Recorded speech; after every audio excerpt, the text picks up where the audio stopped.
فرعون یہ کوئی نام نہیں ہے، فرعون لقب ہے۔ جیسے حبشہ کے ہر بادشاہ کا لقب نجاشی ہوتا تھا، اسی طرح روم کے ہر بادشاہ کا لقب کیسر ہوتا تھا، ایران کے ہر بادشاہ کا لقب کسریٰ ہوتا تھا، تو مصر کے ہر بادشاہ کا لقب فرعون ہوتا تھا۔ خود اس کا نام ولید تھا، اور اس کو اللہ تعالیٰ نے 400 سال کی عمر عطا فرمائی، 400 برس کی عمر، اور اس کو اللہ تعالیٰ نے قوت، طاقت، زور، غلبہ اتنا دیا کہ یہ بدبخت خود کو خدا کہنا شروع ہو گیا۔ اور اب دیکھیں اس حضرت موسیٰ علیہ السلام کا میں نے جیسے شروع میں عرض کیا بہت جگہوں پر تذکرہ ہے قرآن مجید میں، اور اتنا خوبصورت تذکرہ ہے، اتنا مزے کا تذکرہ ہے کہ میں شروع میں بتا چکا ہوں کہ میں اس کو پڑھنے میں اتنا مگن ہوا کہ میں کچھ لکھ ہی نہیں سکا۔ اب اللہ تعالیٰ کی کیا کیا حکمتیں ہیں، صحیح بات ہے ہم ان کو پڑھیں نا، ہم تو بس دنیا میں بس 2-4 کاموں میں پھنس گئے، ہماری تو بطنی زندگیاں بیت گئی ہیں۔ ہم ان محبوبان خدا کا ذکر پڑھ کے دیکھیں تو صحیح بندگی کس کو کہتے ہیں، تعلق باللہ کس کو کہتے ہیں، تعلق مع اللہ کس کو کہتے ہیں، استقامت کس کو کہتے ہیں، اور ایمان پر، اپنے ایمان پر سمجھوتا نہ کرنا کس کو کہتے ہیں، بے خوفی کس کو کہتے ہیں، اللہ پر بھروسہ کس کو کہتے ہیں۔ بہت شاندار واقعات ہیں، بہت خوبصورت سیرتیں ہیں اللہ کے پیغمبروں کی۔ پھر اللہ تعالیٰ حضرت موسیٰ کا تو ہے ہی بڑا دلچسپ واقعہ ہے، یعنی فرعون نے یہ آرڈر جاری کیا ہوا تھا کہ یہ 2 قومیں تھیں، ایک قوم قبطی قوم تھی اور ایک قوم بنی اسرائیل تھی۔ قبطی وہ تھے جو فرعون کی قوم کے تھے، اور بنی اسرائیل دوسرے تھے حضرت یعقوب کی اولاد میں سے۔ فرعون نے خواب دیکھ رکھا تھا کہ بیت المقدس سے ایک آگ چلی ہے جس نے سارے قبطیوں کو گھیرے میں لے لیا ہے۔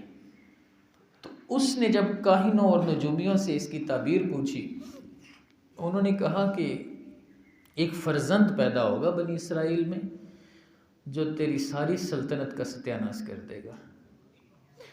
اب فرعون نے یہ آرڈر جاری کیا ہوا تھا کہ بنی اسرائیل میں پیدا ہونے والے کسی بچے کو زندہ نہ چھوڑا جائے۔ ایک قرآن نے بار بار اس کو بیان کیا، وہ ان کے بیٹوں کو قتل کرتا تھا اور بیٹیوں کو باقی رکھتا تھا، اور پھر ان کو باندیاں بنا کے ان سے خدمت لیا کرتے تھے وہ لوگ۔ یعنی بنی اسرائیل پر ان قبطیوں نے انتہا درجے کا ظلم برپا کیا ہوا تھا، ان کو غلام بنا کے رکھا ہوا تھا، ان کو مزدور بنا کے رکھا ہوا تھا، ان بیچاروں کی کوئی عزت انہوں نے نہیں رہنے دی تھی۔ جو بھی بنی اسرائیل کے ہاں بچہ پیدا ہوتا اس کو قتل کر دیا جاتا، بچی ہوتی تو اس کو چھوڑ دیتے۔ اس کا قرآن مجید نے تقریباً 3 یا 4 جگہ پہ ذکر کیا ہے اس بات کا کہ فرعونی بنی اسرائیل کے بچوں کو قتل کر دیتے تھے اور بچیوں کو باقی رکھتے تھے۔ خدا کی شان ہے، وہ بے نیاز ہے۔ یہ باتیں جب پڑھتے ہیں تو ایمان تازہ ہو جاتا ہے، یہ باتیں جب پڑھتے ہیں تو مشکلات سے نکلنے کا جذبہ مل جاتا ہے۔ انسان کی اللہ کے ساتھ جو محبت ہے اور جو تعلق کی کیفیت ہے وہ مضبوط ترین ہو جاتی ہے۔ ہمیں تو چھوٹی چھوٹی آزمائشیں آتی ہیں تو ہم دل چھوڑنا شروع کر دیتے ہیں۔ اب ہوا کیا کہ جب ہر سال ہزاروں بچے قتل ہو رہے اور ادھر سے بزرگ بھی ان کے فوت ہو رہے تھے، بنی اسرائیل ظاہر بزرگوں کو عموماً پھر آخری عمر میں موت آ جاتی ہے، تو فرعونیوں کو ٹینشن لگ گئی، بچے بھی ہم مار رہے ہیں، بڑے بھی مر رہے ہیں، تو ہماری خدمت کون کیا کرے گا؟ اگر یہ ساری قوم اس طرح مرتی گئی تو ہمارے مزدور کہاں سے آئیں گے؟ ہمارے خادم کون ہوں گے؟ ہمارے نوکر ہم کن کو بنائیں گے؟ تو فرعون کو انہوں نے جب یہ بات کہی تو اس نے کہا اچھا 1 سال قتل کر دیا کرو، 1 سال چھوڑ دیا کرو، صرف اس کرسی کو بچانے کے لیے۔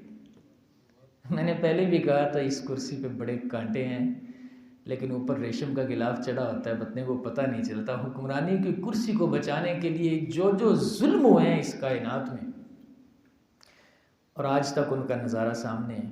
اور بالکل میں نے جب فرعون کی باتیں پڑھی نا، یہ جو آج کل سیاسی بیان بازی چلتی ہے نا، سیم یہ صدیوں پرانی ہے، یہ سیاسی بیان بازی۔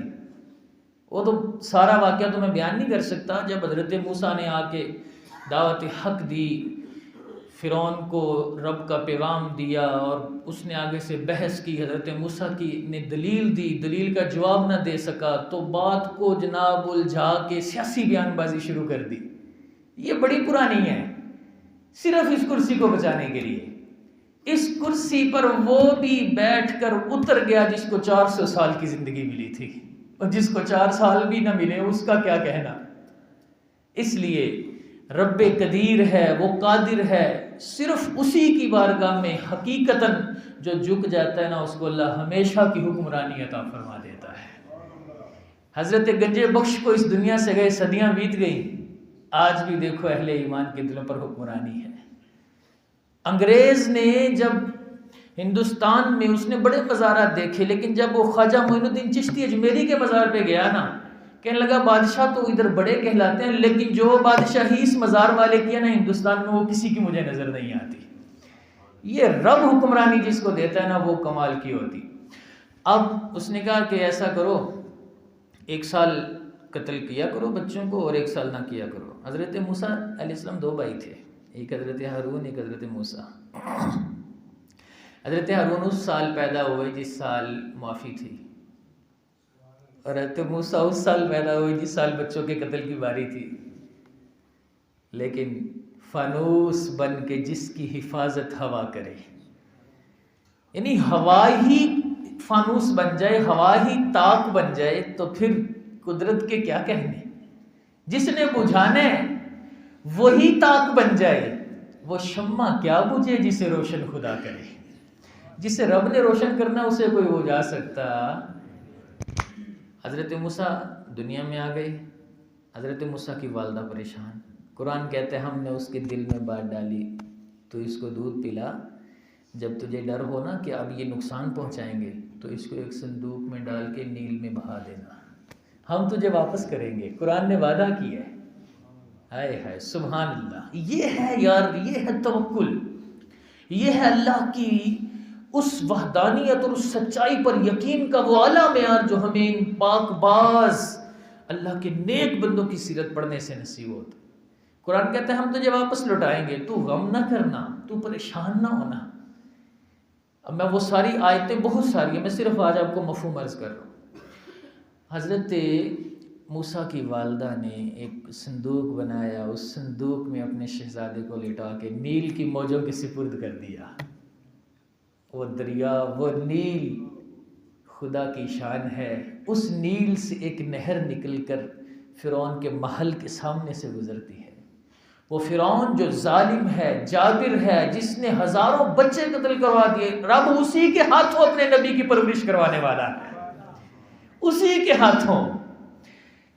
دریا میں، اس نہر میں ایک صندوق بہتا دیکھا تو نوکروں کو کہا اس کو پکڑ کے لاؤ۔ پکڑ کے لائے، دیکھا تو اندر ایک نور سے جگمگاتا چہرہ ہے، ایک شہزادہ ہے، حضرت آسیہ رضی اللہ تعالیٰ عنہ، جو انبیاء کی اولاد میں سے تھی، فرعون کی بیوی تھی۔ فرعون نے اس بچے کو دیکھ کر اس کو اندیشہ ہوا کہیں یہ وہی بچہ نہ ہو جس کا میں نے خواب دیکھ رکھا ہے۔ اب یہاں دیکھو، خود کو خدا کہتا ہے اور بات کس کی مان رہا ہے؟ کاہنوں کی۔ کس کی بات کے پیچھے لگ کے بچے کو قتل کروا رہا ہے؟ جادوگروں کی۔ بھئی اگر تو اس کے نزدیک کاہنوں کی بات سچی تھی تو پھر بچے قتل کروانے کا کیا تک بنتا ہے؟ وہ تو ہونا ہی ہونا تھا۔ نہیں بات سمجھ آئی؟ اگر اس کے نزدیک ان کی بات سچی تھی تو پھر اتنے ہزاروں بچے قتل کروانے کا کیا تک بنتا ہے؟ کیونکہ کاہنوں نے تو کہا تھا اس نے آنا ہے اور اس نے چھا جانا ہے۔ اور اگر اس کے نزدیک کاہن جھوٹے تھے تو بھی اس بے وقوفی کا کوئی جواز نہیں بنتا کہ لوگوں کے بچے قتل کروا رہے ہیں۔ لیکن ایسے ہی جھوٹے خداؤں کی حرکتیں ایسی ہی ہوتی ہیں۔ اس بچے کو اس نے کہا یہ میں قتل کروا دیتا ہوں، لیکن اس نے حضرت آسیہ نے کہا نہیں، ہم بے اولاد ہیں، ہم اس کو اپنا بیٹا بنا لیتے ہیں، یہ تو ہماری آنکھوں کی ٹھنڈک ہے، ہو سکتا ہے یہ ہمارے کام آئے، اور ویسے بھی تو دریا میں بہہ کے آیا ہے، تم نے جو خواب دیکھا ہے وہ تو ان بنی اسرائیل کے بچوں کا، یہ تو پتہ نہیں کہاں سے آیا ہے۔ اور ویسے بھی دیکھو یہ تو سال سے زیادہ کا لگ رہا ہے، خدا کی شان، یہ تو سال سے زیادہ کا لگ رہا ہے، اور وہ جو سال یہ تو لگ رہا ہے پچھلے سال کا بچہ تھا، اور پچھلے سال قتل کی باری نہیں تھی، معافی کی باری تھی۔ حضرت موسیٰ اس کے گھر میں پل رہے ہیں۔ ایک دن حضرت موسیٰ بچپن میں، اچھا وہ میں ساری باتیں سکپ کر رہا ہوں، قرآن مجید میں موجود ہے کہ وہ دودھ نہیں پیتے تھے، تو حضرت موسیٰ کی بہن پیچھا کر رہی تھی، ماں نے ڈیوٹی لگائی تھی، بیٹا دیکھنا ذرا میرا شہزادہ کہاں جاتا ہے۔ اللہ فرماتا ہے ہم نے عورتوں کا دودھ ہی حرام کر دیا موسیٰ پہ، کیونکہ وعدہ پورا کرنا تھا۔ اس بیٹی نے جو حضرت موسیٰ کی بہن تھی کہتی میں بتاؤں، میں کسی دائی کو لے کے آؤں، وہ پلائے گی دودھ یہ پیے گا، کہنے لگے تو لے آ۔ وہ اپنی والدہ کو لے کے آئی، حضرت موسیٰ علیہ السلام نے ان کا دودھ نوش فرمایا۔ اس نے کہا، کہنے لگے کہ تم کیا لگتی ہو اس کی؟ کہنے لگی میں پاک عورت ہوں، پاک بچے پاک عورتوں کا دودھ پیا کرتے ہیں۔ اللہ نے وہ واپس حضرت موسیٰ ان کو لوٹایا، اور گھر میں دوبارہ جا کے پرورش شروع ہو گئی۔ یہ خدا کا وعدہ تھا جو اللہ تعالیٰ نے، یہ ہمارے لیے درس ہے کہ اتنا دل چھوٹا نہیں کرنا چاہیے، رب کے وعدوں پہ یقین رکھنا چاہیے۔ ایک عورت ذات ہو کر جب رب کے وعدوں پہ یقین کر گئی، کیا اس کو شیطان نے نہیں ورگلایا؟ قرآن فرماتا ہے ورگلایا، لیکن رب نے تسلی دی، اور رب کی تسلی پر اس نے یقین کر لیا، اور اللہ نے اپنا وعدہ سچا کر دکھایا۔ اب وہ پرورش ہوئی، دودھ پینے کا زمانہ بیت گیا۔ اب حضرت موسیٰ اپنے دشمن کے گھر میں شہزادوں کی طرح پرورش پا رہے ہیں، چھوٹے سے ہیں، گود میں ایک دن اٹھا رکھا ہے، اس دشمن خدا نے اپنے رخ کے منہ پہ تھپڑ مارا اس کے۔ کہنے لگا یہ کیا، یہ کوئی عام بچہ نہیں ہے، یہ ضرور یہ سمجھدار بچہ ہے۔ آسیہ نے کہا یہ تو بچہ ہے، اس کو کیا پتہ ہے؟ کہنے لگا نہیں میں اس کو قتل کر دوں گا۔ حضرت آسیہ نے کہا نہیں ایسا کر، تجربہ کر لے، ایک طرف انگارے رکھے، ایک طرف کوئی اور چیز رکھی۔ تو حضرت موسیٰ علیہ السلام نے وہ جو دوسری چیز تھی اس کی طرف رغبت ظاہر کی، فرشتے نے آپ کا ہاتھ پکڑ کے ادھر کر دیا جدھر انگارے تھے، پکڑ کے زبان پہ رکھا، زبان میں لکنت پیدا ہو گئی۔ خدا کی قدرت ہے، کس کس انداز سے اپنے پیاروں کی حفاظت ہو رہی ہے۔ مختصر یہ ہے، حضرت موسیٰ 30 برس کی عمر کے ہو گئے، آپ نے ان لوگوں کی گمراہیوں پر، بدعمالیوں پر تنقید کرنا شروع کر دی۔ پھر میں اس ساری تفصیل میں کیا جاؤں، خدا نے کس کس انداز میں اپنے پیغمبر کو کمال تک پہنچایا۔ ہوا یہ کہ ایک دن دو شخص لڑ رہے تھے، اور یہ بھی قرآن میں موجود ہے۔ ایک بنی اسرائیل حضرت موسیٰ کی قوم سے تھا، اور ایک فرعون کی قوم سے تھا، اور جو بنی اسرائیل کی قوم سے تھا وہ مظلوم تھے وہ، اور دوسرا اس پہ زبردستی کر رہا تھا، اس کو کہتا تھا لکڑیاں اٹھا کے تو فرعون کے کچن میں پہنچاؤ، وہ کہتا تھا میں کیوں اٹھاؤں؟ اب اس جھگڑے پر جب حضرت موسیٰ پاس سے گزرے تو اس نے پکارا مدد کے لیے۔ حضرت موسیٰ نے تو مدد کے لیے جو ہے نا وہ ان کو چھڑانا چاہا، اور جو فرعونی تھا اس نے تھوڑی بدتمیزی کی، آپ کا ہاتھ تھوڑا سا ذرا زبردست تھوڑا سا تیزی سے لگا تو اس بندے کا انتقال ہو گیا، آپ کے گھونسے سے اس کا انتقال ہو گیا۔ آپ نے کہا ہو انہ من عمل الشیطان۔ پھر جو ہے وہ بات چلی، اگلا دن پھر وہی آیا، میں بہت ہی مختصر کر رہا ہوں، وہی بندہ پھر لڑ رہا تھا کسی سے، ابھی تک تو پتہ نہیں چلا تھا قتل کس نے کیا ہے۔ اس نے دوبارہ مدد مانگی، حضرت موسیٰ علیہ السلام نے کہا تم تو انک لغوی مبین، تو بڑا بے وقوف ہے، کل بھی تو لڑ رہا تھا، آج بھی تو لڑ رہا ہے۔ پھر دل میں خیال آیا چلو مجبور ہے، چھڑانے کے لیے آگے بڑھے، کہنے لگا آج مجھے قتل کرو گے؟ قرآن میں موجود ہے۔ اس نے جب یہ کہا تو بات کھل گئی کہ کل کس نے قتل کیا تھا۔ اب خدا کی قدرت تھی، یہ نظام یوں چلنا تھا۔ آپ اس شہر سے نکلے اور آپ چلتے چلتے مدین پہنچ گئے، اور ہونا یوں ہی تھا کیونکہ حضرت شعیب کی خدمت میں آپ کو رہنے کا موقع ملنا تھا۔ آپ کو اللہ تعالیٰ نے اس انداز سے اپنے ایک پیغمبر کی خدمت میں بھیجنا تھا، اور مدین کا رستہ بھی نہیں پتا آپ کو، زندگی میں پہلی مرتبہ نکلے، لیکن جب نکلے تو زبان پر یہ تھا راہ میرا رب دکھانے والا ہے۔ مدین پہنچے تو شہر کے باہر لوگ اپنی بکریوں کو پانی پلا رہے ہیں، اور 2 شہزادیاں سائڈ پہ کھڑی ہیں، اور ادھر کنویں پہ رش لگا ہوا ہے۔ تو حضرت موسیٰ نے ان شہزادیوں سے نظر جھکا کے پوچھا کہ آپ کیوں پیچھے کھڑی؟ کہنے لگی کہ یہ طاقتور لوگ ہیں تو ہم نہیں پانی پلا سکتے، ہمارے والد کمزور ہیں، ضعیف ہیں، جب یہ سارے پلا کے چلے جاتے ہیں نا پھر جو بچا کچھا ہوتا ہے وہ ہم پلاتے ہیں۔ اب اتنے طاقتور تھے کہ دوسرے کنویں کے اوپر ایک بہت بڑا پتھر رکھا ہوا تھا جس کو 10 بندے مشکل سے اٹھاتے تھے. حضرت موسیٰ نے اس کو ایسے ہاتھ سے پکڑ کے اٹھایا، فرمایا پلاؤ پانی. جلدی گھر پہنچی. حضرت شعیب نے پوچھا آج بڑی جلدی واپس آئی ہیں؟ بتایا کہ آج ایک رجل صالح، ایک مرد صالح نے ہماری مدد کر دی. حضرت شعیب اللہ کے پیغمبر تھے اور یہ حکمتیں رب کی بڑی شاندار ہیں. فرمایا جاؤ ذرا بلا کے لاؤ. اور آپ کی اس وقت حالت یہ تھی کہ 8 دن سے آپ کے پیٹ میں کوئی اناج کا لقمہ نہیں گیا تھا. اور قرآن میں لفظ ہیں، آپ ایک درخت کے سائے کے نیچے بیٹھے کہہ رہے ہیں رب انی لما انزلت الی من خیر فقیر. اتنا خوبصورت مجھے یہ جملہ لگا، اے مولا جو تم خیر اتارے گا نا میں اس کا فقیر ہوں. یعنی مجھے بھوک لگی ہے مولا، میں فقیر ہوں اس کھانے کا. رب انی لما انزلت، کبھی ٹوٹ کے پکارو تو صحیح یار رب کو. ہم کس کس کی دہلیز پہ جاتے ہیں، کس کس کا ہمیں تصور آتا ہے مشکل میں. کبھی اس بارگاہ میں آ کر دیکھے تو صحیح جہاں سے خالی کوئی نہیں جاتا. اب وہ شہزادی آئی، کہنے لگی میرے والد صاحب آپ کو بلاتے ہیں. تو آپ نے ویسے تو مطلب جانا مناسب نہ سمجھا، لیکن سنا کہ بزرگ ہیں اللہ والے ہیں تو آپ نے کہا چلو ان کی زیارت کی نیت سے. آپ نے پھر اس شہزادی کو کہا آپ میرے پیچھے چلو، میں آپ کے آگے چلتا ہوں، مجھے رستہ پیچھے سے بتاتی جانا.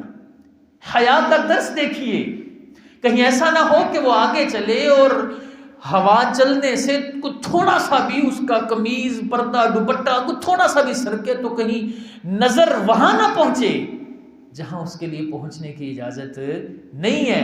رب کے پیغمبر نے پیچھے چلایا ان کو، حیا کے ساتھ وہ بتاتی رہی، آپ پہنچتے رہے. جب ان کے پاس پہنچے دیکھا کھانا لگا ہوا ہے، دسترخوان سجا ہوا ہے. حضرت شعیب نے فرمایا کھائیے. فرمایا نہیں ہم نہیں کھاتے. وہ کیوں؟ کہا کہیں میرے اس عمل کا بدلہ نہ بن جائے، اس عمل کا بدلہ نہ بن جائے. آج کیا انداز ہے نیکی کر کے بندے بندے کو کوئی بتائے تو یہ تو پھر مزہ نہیں ہے نا. کہا نہیں ہم یہ ہماری ریت ہے، ہم اپنے مہمانوں کو کھانا کھلاتے ہیں، اس عمل کا کوئی بدلہ نہیں. آپ نے بیٹھے اور کھانا کھایا. وہ دعا جو درخت کے نیچے بیٹھ کے کی تھی اللہ نے کیسے پوری کروائی. کہا کہ مجھے آپ بڑے اچھے لگتے ہیں، آپ ایسا کریں. یہ بھی ایک بہانہ تھا، حقیقت میں تو منزلیں طے کروانی تھی. حقیقت میں رب نے یوں نوازنا تھا. کہا آپ ایسا کریں 8 سال آپ میرے پاس رہیں، کام کریں، بکریاں چرائیں، تو میں ایک بیٹی کا نکاح آپ سے کر دوں گا. اور اگر آپ 8 کے بجائے 10 سال پورے کر دیں گے تو یہ آپ کی مہربانی ہوگی، یہ آپ کی طرف سے ہوگا. آپ نے بھی اس کو قبول کیا. اور ان 8 سالوں میں ایک پیغمبر نے حضرت موسیٰ جن کو اس وقت تک پیغمبری نہیں ملی تھی، ان 8 سالوں میں حضرت شعیب علیہ السلام نے جو فیوز و برکات آپ کو دیے، اور 8 کے بعد آپ نے 10 پورے کیے، اور ان کی شہزادی حضرت صفورہ سے نکاح ہوا. اور واپسی پر مصر جاتے ہوئے، اپنے واپس وطن جاتے ہوئے جب کوہ طور کے پاس سے گزر رہے تھے، سخت ٹھنڈ کی رات تھی، سخت سردی کا سما تھا، اندھیرے کا سما تھا، اور گھر والی جو ہے اس کو سخت سردی میں تھوڑی سی شدت اور تھوڑی سی حدت کی ضرورت تھی، کیونکہ ان کو امید بھی تھی. دور ایک مقام پر آپ کو ایسے آگ جلتی نظر آئی. کہا یہاں ٹھہرو، میں اب بھی وہاں سے کوئی خبر لے کے آتا ہوں، کوئی آگ کی چنگاری لے کے آتا ہوں.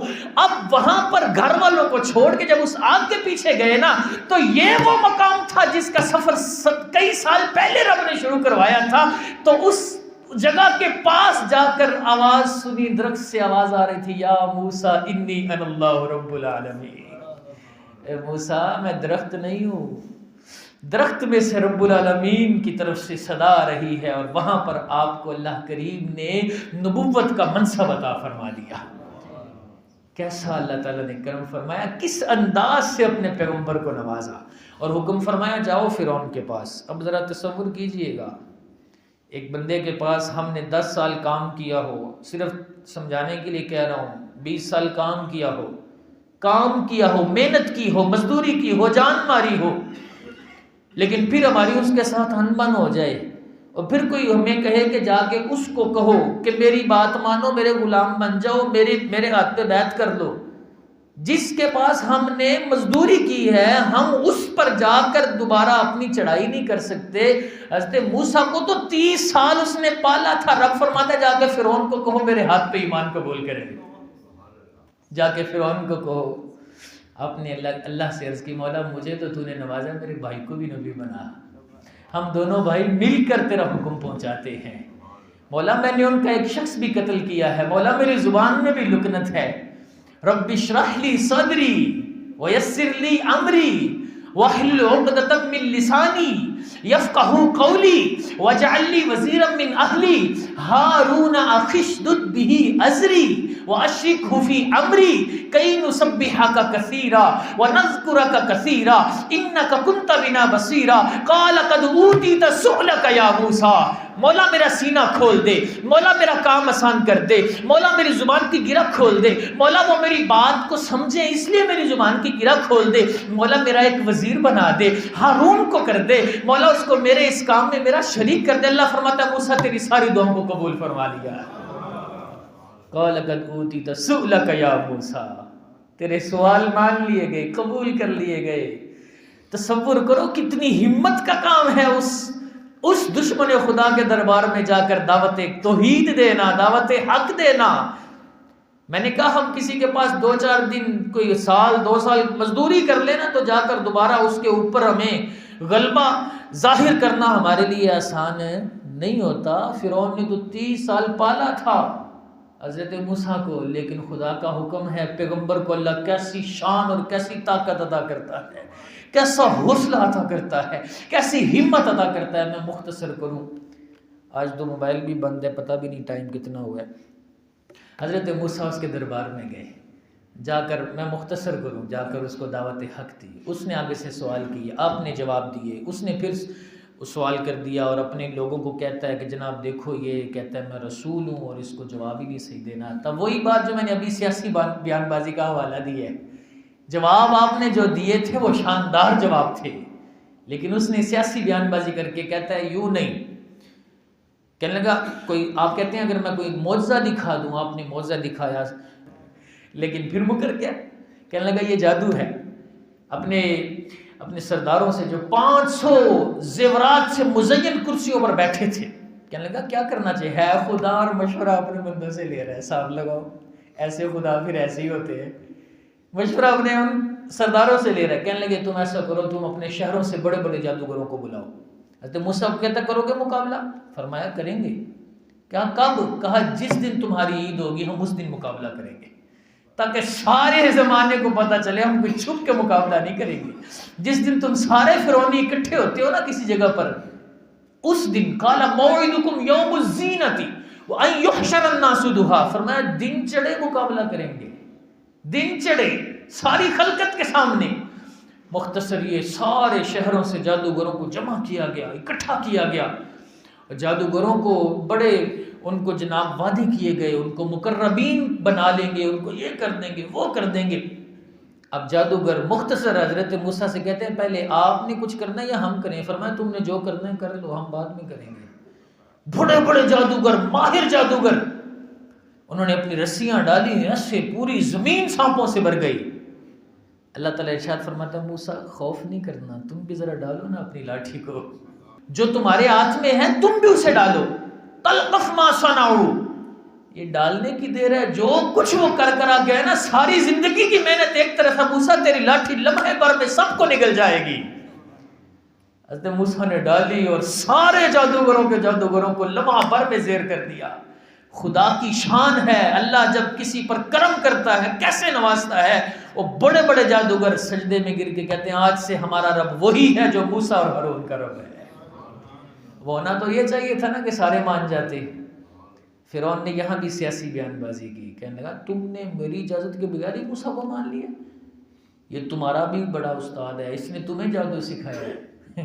خدا کی دیکھو کیسی بندے پر عقل اس کی کیسی ماری جاتی، کہتا ہے یہ اس لیے غالب آ گیا کہ یہ تمہارا استاد ہے، حالانکہ موسیٰ کی تھوڑی سی عمر تھی اور وہ بابے تھے، اپنے زمانے کے جادوگر تھے۔ اب وہ کہتا ہے میں تمہارے ہاتھ کاٹ دوں گا، پاؤں کاٹ دوں گا، میں تمہیں سولی دے دوں گا۔ کہنے لگے تو جو کر سکتا ہے کر لے، تو جو کر سکتا ہے کر لے۔ اب ہمیں جو ایمان کی لذت ایک لمحے میں موسیٰ نے چکھائی ہے نا، ہم کبھی بھی اس کو چھوڑ نہیں سکتے، تو تجھ سے جو ہوتا ہے کر لے۔ مختصر یہ کہ حضرت موسیٰ علیہ السلام کا سلسلہ یوں چلا، وہ فرعونی جو حضرت موسیٰ علیہ السلام سے لڑتے رہتے تھے، جھگڑتے رہتے تھے، خدا کی شان ہے، ان پر اللہ تعالیٰ نے کئی دفعہ مختلف عذاب نازل کیے، اور پھر حضرت موسیٰ کی دعا سے وہ عذاب اٹھے۔ قرآن نے ان کو ذکر کیا ہے۔ سب سے پہلے ان پر طوفان آیا، 7 دن ان کے گھروں میں اتنا پانی کھڑا رہا کہ جو بیٹھتا تھا ڈوب جاتا تھا۔ کہنے لگے اللہ سے دعا کرو، ایک دفعہ اس مصیبت سے جان چھوڑ جائے، آپ پر ایمان لے آئیں گے۔ دعا کی، کچھ دن ٹھیک رہے، پھر وہی کام۔ پھر اللہ تعالیٰ نے ان پر پھر عذاب بھیجا، طوفان کے بعد ٹڈی کا عذاب بھیجا۔ طوفان کے بعد ان کا سبزہ بہت اچھا ہوگا، کہنے لگے وہ پانی تو بہت اچھا نکلا ہے، ساری اچھی سبزیاں اگ گئی ہیں، کھیتی اگ گئی ہے۔ اللہ نے ٹڈی بھیجی، اس نے سارے باغات ان کے کھا دیے، ان کی فصلیں کھائیں۔ پھر کہنے لگے موسیٰ اللہ سے دعا کرو، اب نہیں کرتے۔ یعنی کتنے بد نصیب لوگ تھے، بار بار متنبہ کیا گیا، بار بار سمجھایا گیا، لیکن ان کو پھر وہی شیطان اسی راہ پر لے جاتا تھا۔ پھر وہ عذاب ٹلا، پھر وہ بگڑے، پھر ان پر جو ہے وہ عذاب آیا گھن کا یا جو کا، جو جو ہوتی ہے اس کا عذاب رہا، پھر معافی مانگی، پھر وہ عذاب ٹلا۔ پھر ان پہ مینڈکوں کا عذاب آیا، کھانے میں مینڈک، ہانڈی میں مینڈک، بسترے پہ مینڈک، کرسی پہ مینڈک، جہاں جاتے مینڈک۔ پھر کہنے لگے موسیٰ اللہ سے دعا کرو، اب نہیں کرتے۔ پھر وہ عذاب ٹلا آپ کی دعا سے، پھر بگڑ گئے، پھر ان پر عذاب آیا، خون کا عذاب، پینے کو پانی نہیں ہے، خون ہی خون ہے۔ پھر کہا اللہ سے دعا کرو، اب نہیں کرتے۔ آخر کار حضرت موسیٰ علیہ السلام، فرعون کا انجام کیا ہوا؟ حضرت موسیٰ علیہ السلام کو، حضرت موسیٰ نے جب ان لوگوں کی یہ بے وفائیاں اور زیادتیاں دیکھی تو اللہ تعالیٰ نے حکم دیا کہ موسیٰ اپنی اس قوم کو، بنی اسرائیل کو یہاں سے مصر سے لے کر نکل جا، کیونکہ حکم خداوندی کا وقت آ چکا تھا۔ جب آپ نکلے، سامنے دریا ہے، پیچھے فرعونی لشکر ہے۔ یہ ہے توکل کا وہ اعلیٰ معیار جو اللہ کے پیغمبروں کو اللہ نے عطا فرمایا ہے۔ آپ کے ساتھ والے بنی اسرائیل کہہ رہے ہیں اِنَّا لَمُدْرَكُونَ، موسیٰ ہم تو پکڑے گئے، آگے جا نہیں سکتے، پیچھے پلٹ نہیں سکتے، آگے دریا ہے، پیچھے لشکر ہے، جائیں گے تو کہاں جائیں گے؟ اللہ کا پیغمبر کہتا ہے کلا، ہرگز نہیں، اِنَّ مَعِیَ رَبِّی سَیَہْدِینِ، پکڑا تو وہ جاتا ہے جس کا رب نہیں ہوتا، میرا رب تو اب بھی میرے ساتھ ہے۔ کہا موسیٰ ذرا ایک لاٹھی مارنا دریا پہ، 12 رستے رب نے بنا دیے۔ ان میں دھول اڑ رہی تھی، بہتے دریا میں حضرت موسیٰ کی ایک لاٹھی پڑی۔ بہت ساری باتیں یہاں عقیدے کی ہیں، لیکن میں اسکپ کر کے، ایک لاٹھی پڑی، پہاڑوں کی طرح ان میں رستے بن گئے، دھول اڑ رہی تھی ان کے اندر۔ فرمایا گزرو موسیٰ والو، گزر جاؤ، اور رب نے تمہارے لیے رستے بنا دیے۔ اب جب یہ گزرے، یہ سارے نکل گئے، ادھر سے فرعون کا لشکر ان کے پیچھے تعاقب کرتا ہوا۔ جب مین دریا میں پہنچا، اللہ نے فرمایا دریا کو پھر حکم دیا، پھر بہنا شروع ہوا، سب کو ڈبو کے غرق کر دیا۔ جب فرعون ڈوب رہا تھا نا، تب اس نے کہا میں ایمان لایا موسیٰ کے رب پہ، میں ہارون کے رب پہ ایمان لایا، بنی اسرائیل کے رب پہ ایمان لایا۔ روایتوں میں آتا ہے ایک مرتبہ حضرت جبریل ایک انسانی شکل میں ایک مسئلہ لے کر فرعون کے پاس آئے تھے، تو اگر کہا کہ اگر کوئی کسی کا غلام ہو اور وہ اس کو، اپنے غلام کو کھلائے پلائے، ساری نعمتیں دے، اور پھر وہ غلام اسی کو کہے کہ میں مالک ہوں اور وہ اس کا مد مقابل بن بیٹھے، اس کا علاج کیا ہے؟ تو فرعون نے کہا اس کا علاج یہ کہ اس کو بہتے دریا میں ڈبو دیا جائے۔ جب فرعون ڈوب رہا تھا نا دریائے نیل میں، حضرت جبریل نے آ کے وہ فتویٰ سامنے رکھا، فرمایا یہ ہے تیرا علاج۔ تو رب کا غلام اور بندہ ہو کے اس کے مقابل رب بن کے بیٹھا تھا، تو نے فتویٰ دیا تھا، آج رب نے تیرے فتوے کے مطابق تجھے تباہ کر دیا ہے، تجھے برباد کر دیا ہے۔ یہاں پر بھی بنی اسرائیل کو شک ہوا، پتہ نہیں فرعون ہے کہ بچ گیا یا ڈوب گیا، کیونکہ ڈر بڑا تھا اس کا۔ اللہ نے فرمایا فَالْيَوْمَ نُنَجِّيكَ بِبَدَنِكَ لِتَكُونَ لِمَنْ خَلْفَكَ آیَةً، فرمایا ہم اور سارے ڈوب جائیں گے لیکن تیری لاش کو نہیں ڈوبنے دیں گے، رہتی دنیا تک لوگ تجھے دیکھیں گے اور عبرت حاصل کریں گے۔ آج بھی مصر کے میوزیم میں فرعون کی لاش موجود ہے، جو بتاتی ہے رب بننے والے آج بھی خاک میں ملے ہوئے ہیں اور رب کی ماننے والے آج بھی دلوں پہ راج کر رہے ہیں۔ ادھر قارون کی بات، چونکہ مضمون میں 2 لوگ تھے۔ قارون حضرت موسیٰ کا سگا کزن تھا، چچا زاد تھا، قرآن اور توریت کا اتنا اچھا قاری تھا، پورے بنی اسرائیل میں شاید اس جیسا کوئی توریت کا قاری نہیں تھا۔ جب ماڑا تھا، غریب تھا تو بڑا اچھا تھا، بڑا عاجزی کرنے والا تھا. جب پیسے ملے انداز بدل گئے. اور پیسہ کتنا ملا؟ اتنا ملا، پیسہ اتنا ملا کہ اس کے خزانوں کی کنجیاں جو ہیں اس کو پوری پوری جماعتیں مل کے اٹھاتی تھی. اتنے خزانے. حضرت موسیٰ مختصر، حضرت موسیٰ نے کہا زکوٰۃ دو. کہنے لگا کتنی ہے؟ فرمایا کل مال کا 1000واں حصہ. کتنی؟ کل مال کا 1000واں حصہ. کتنی کو بنتی ہے 1000واں حصہ؟ ہم تو پھر بھی 2.5% دیتے ہیں نا، 40واں حصہ دیتے ہیں. کا کل مال کا. گھر جا کے اس نے حساب کیا تو وہ 1000واں بھی اربوں میں بنا. کہنے لگا یہ تو بہت زیادہ ہے. کہنے لگا میں نے کوئی نہیں دینی. بنی اسرائیل کو ورگلانے. کہنے لگا موسیٰ ہمارے مالوں پہ بھی قبضہ کرنا چاہتے ہیں. آپ کو بہت اذیتیں دی قارون نے، آپ نے بڑا اس کو برداشت کیا، بڑا اس کا لحاظ کیا، لیکن ایک اس نے غلطی ایسی کی کہ اللہ کے پیغمبر کے دل پہ بہت تکلیف گزری. اور اس نے غلطی یہ کی جب آپ نے اس کو زکوٰۃ کا کہا. آج غور کیجئے، ہمیں بھی غور کرنا چاہیے، ہمیں بھی سوچنا چاہیے کہ ہم اس حوالے سے کیا محسوس کرتے ہیں. میں اپنی بات کو ختم کرنے والا ہوں. اس نے ایک عورت کو تیار کیا جناب موسیٰ پر تہمت لگانے کے لیے، اللہ کے پیغمبر کی عزت اچھالنے کے لیے، اور اس کو بڑا مال اور اس کو بڑی آسائش اس کے لیے اس نے مقرر کی، اس کو اس نے آفر کی. اور پھر حضرت موسیٰ کو آ کے کہتا ہے کہ بنی اسرائیل جمع ہیں آپ کا واعظ سننے کے لیے، ذرا واعظ تو کریں آ کر.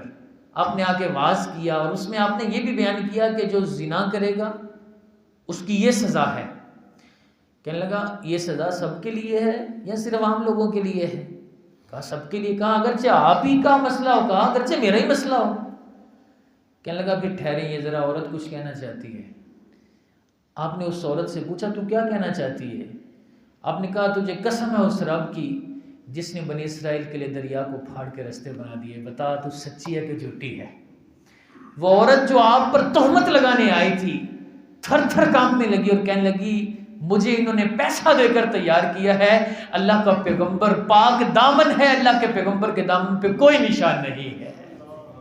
آپ کو اتنی تکلیف ہوئی، اتنا دکھ ہوا اس کے اس انداز پر، اس کے رویے پر. اللہ کی بارگاہ میں سجدے میں گر گئے اور دعا کی اس کے لیے. اللہ تعالیٰ نے کہا موسیٰ میں نے زمین کو تیرے حوالے کر دیا، تو جو کہے گا یہ کرے گی.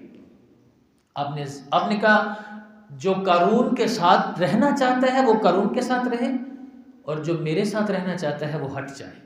2 شخصوں کے علاوہ بقیہ سارے آپ کی طرف آئے. آپ نے زمین کو حکم دیا ان کو پکڑ، ان کو کھینچ.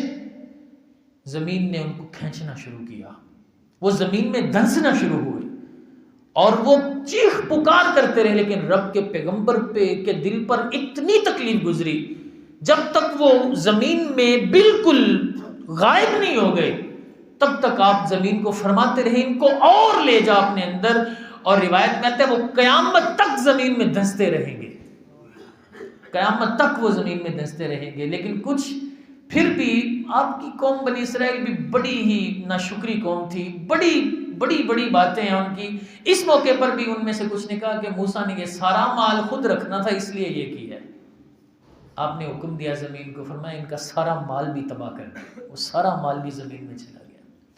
تو زکوٰۃ نہ دینے والے کو خدا سے کتنی اس کو نا امیدی ہے.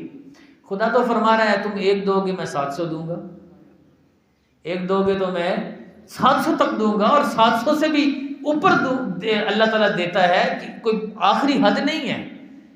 میں تو عرض کرتا ہوں کہ اللہ تعالیٰ نے زکوٰۃ میں کتنی آسانیاں رکھی ہیں، خصوصاً اس قوم پر، اس امت پر. یہ نہیں فرمایا کہ تمہیں آج ملا تو تم کل دے دو، کل بھی استعمال کرو، پرسوں بھی کرو، ہفتہ کرو، مہینہ کرو. 12 مہینے استعمال کر لیا، اب سال پورا ہو گیا، اب فرمایا ہے سارا نہیں دینا. جو کھا لیا وہ بھی تمہارا، جو پہن لیا وہ بھی تمہارا، جو خرید لیا وہ بھی تمہارا، جو کسی کو دے دیا وہ بھی تمہارا. جو بچا ہے نا اس میں سے 2.5% نکالو، ہم تم کو 700 گنا زیادہ عطا فرمائیں گے، اس سے بھی زیادہ عطا فرمائیں گے. اس لیے اس اہم فرض کو ادا کرتے ہوئے پس و پیش کا شکار نہیں ہونا چاہیے. جو جس سال جتنی زکوٰۃ دے گا یہ گارنٹی ہے اگلے سال اس کو اللہ اور مال دے گا، اس کی زکوٰۃ اور زیادہ نکلے گی. زکوٰۃ اس لیے زیادہ نکلتی ہے کہ مال زیادہ ہوتا ہے. اس لیے احکام خداوندی پر عمل کرنے میں پریشان نہیں ہونا چاہیے۔